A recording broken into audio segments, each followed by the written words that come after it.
Charlie Kirk, political commentator from America, shot earlier today in Utah at a university rally. It appears the hallmarks of professional snipers. We'll hear more about that, but here at Australian National Review, we made the prediction that we'll find out in the future that it was intelligence agencies and most likely Mossad behind this. They'll try and martyr Charlie as pro-Israel and use that to garner sympathy for Israel. It's pretty much the pattern. I could be wrong. I don't have the evidence of that yet. But as I said before, if we're investigating any murder, you look who has motive, who has the most to gain. But that's just not enough. Who has capability? You have to have the capability. A lot of people like to say they're going to do something, but they have no way to do it. And who has a pattern of past behavior of doing these things? Who assassinates people around the world on pretty much a weekly basis? That would be Israel. So, of course, Israel has motive. It stands to gain the most. It has capability, by all means. Mossad, they control the CIA. They are the CIA. They are the deep state. And they have a pattern of past behavior. So they've got to be the prime suspect right up front. Don't be fooled that, it's like some transgender nutcase that's been made woke. They pulled out a random gun. It was clearly not the case. Let's see what else is happening in the news today. October 7th, which, by the way, the IDF mysteriously elected to pull their troops away from the border on that day. October 7th, when mysteriously also the IDF chose mysteriously to ignore 2 warnings which came from Egypt that Hamas was planning an attack. They just said, you know what, we're going to ignore that. This is all facts, by the way. The also mysterious decision by the government to ignore a plan, which they had intercepted, a plan from Hamas to take 200 hostages. They had nothing about that. All of this leading up to that moment in October 7th, when for some inexplicable reason, the IDF was just not able to get any one of their very many soldiers to intervene on that attack for 2 entire hours. Utterly implausible. Don't believe me? Just ask Charlie Kirk. How did these guys not know this was taking place? So I've been to Israel many times. The whole country's a fortress.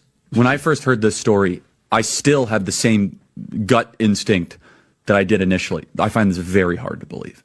I've been to that Gaza border. You cannot go 10 feet without running into a 19-year-old with an AR-15 or an automatic machine gun that is an IDF soldier, right? The whole country is surveilled. And so let me just kind of go through this. We don't talk about Israeli politics very often, and most Americans don't know this. The last 9 months, Israel was on the brink of civil war. It's not an exaggeration. This judicial stuff, there were hundreds of thousands of Israelis taking to the streets because Bibi Netanyahu was basically redefining the Israeli constitution. That's not an exaggeration, right? He said the judicial branch has too much power. There were protests planned this week against Netanyahu, where they anticipated tens of thousands of people to take to the streets. That's all gone, Patrick. Netanyahu now has an emergency government and a mandate to lead. I'm not willing to go so far that saying that Netanyahu knew or there was intelligence here, but I think some questions need to be asked. Was there a stand down order? Was there a stand down order? 6 hours? I don't believe it. Israel's the size of New Jersey. When I took a helicopter ride from Jerusalem to the Gaza border, it's 45 minutes. Wow. 6 hours. They're live streaming the killing of Jews. Did somebody in the government say stand down? That is a legitimate non-conspiracy question. Questions that Bibi Netanyahu doesn't want to answer. Is that what got Charlie Kirk killed? Is that why Netanyahu, the Israeli Prime Minister, had him dealt with? Well, clearly intelligence agencies have taken him out. This is a professional hit job. And as we showed before, this is what Netanyahu says, being all nice, etc. Charlie Kirk there was one of the first times he's really called out Israel. He's pro-Israel. He's a Zionist. He believes Israel is a biblical Israel, doesn't realize it's a fake state created in 1948. He was calling out pretty much directly Netanyahu. Now, Netanyahu, as we said this early, Charlie Kirk was murdered for speaking the truth and defending freedom. Yes, Netanyahu, he probably was, because you had him murdered for speaking just then what we've seen, the truth and defending freedom. And of course, he was meant to come to Israel because anyone starts speaking out, like Elon Musk or any of them, you now got to go for a trip to Netanyahu, or will be taken to Auschwitz, will be reprogrammed into standing with us and why you must stand with us. They're always so desperate for friends. In other words, you be our friend, you keep staying on script and keep pushing Israeli propaganda, or we'll kill you. And is that what got Charlie Kirk killed? Was what we just saw. I'm a bet, there's a fair chance it is. He was speaking out. Encouraged to him. But simply not necessary. What the lengths they will go to silence people, to shut people up, or to divide you. We are dealing with pure evil, and this is the best chance in humanity and civilization we've had to pile on and have humanity unite against this evil of Israel. And we can end them without going to war. They want war. We don't need to. Just sanction them. Expose them, call them out, sanction them, and sanction their supporters. If people stand with Israel, contact their employer to have them sacked and fired for lack of morals, for standing with those who bomb children to death, sniper children in the head, and even sniper Charlie Kirk. Sanction their businesses. We can all do more. Consumer activism, boycott Israeli products. Demand our governments oppose Israel, stop sending them weapons. In America, just Trump has to be accountable for this. Trump is the one that's supplying the serial murderer in Netanyahu with weapons to continue murdering people. Trump, America, allowed this to happen in the recent days. Israel bombed Doha, right where America runs its largest airbase.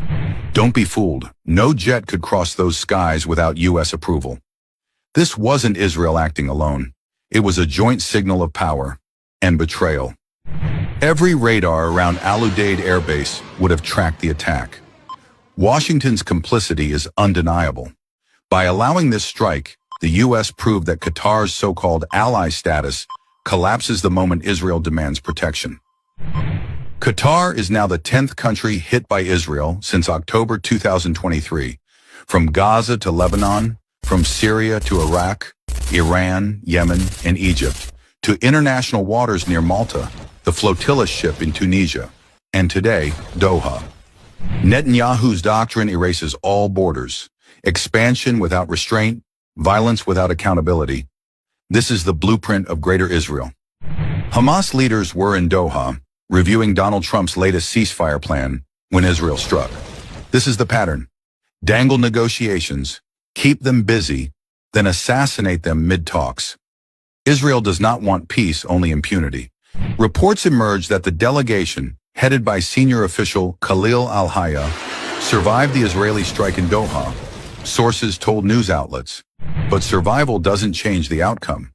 This was a blatant act of war, carried out with American cover.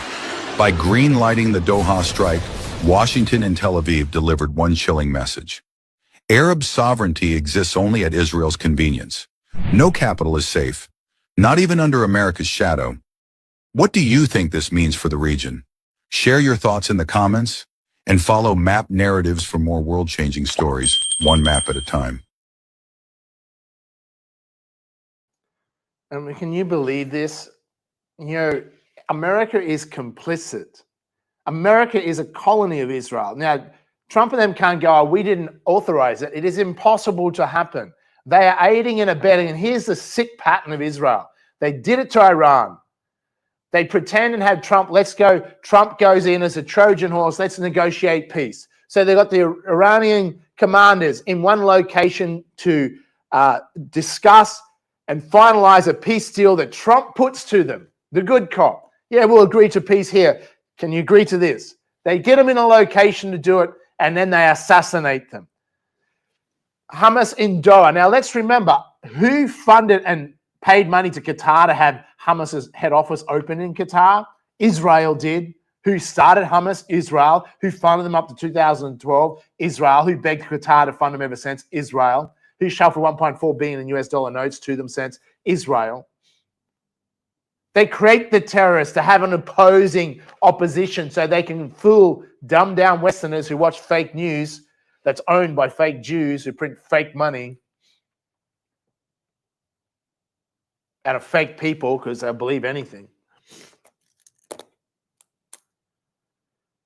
And they lie. So they've got Hamas Here's a peace deal. Trump said, agree to our peace deal. So Hamas gets together to finalize agreeing to a peace deal, which Israel never wants peace deal. They never care about the hostages. They've been bombing the hostages to death for the last 18 months, along with millions of Gazans.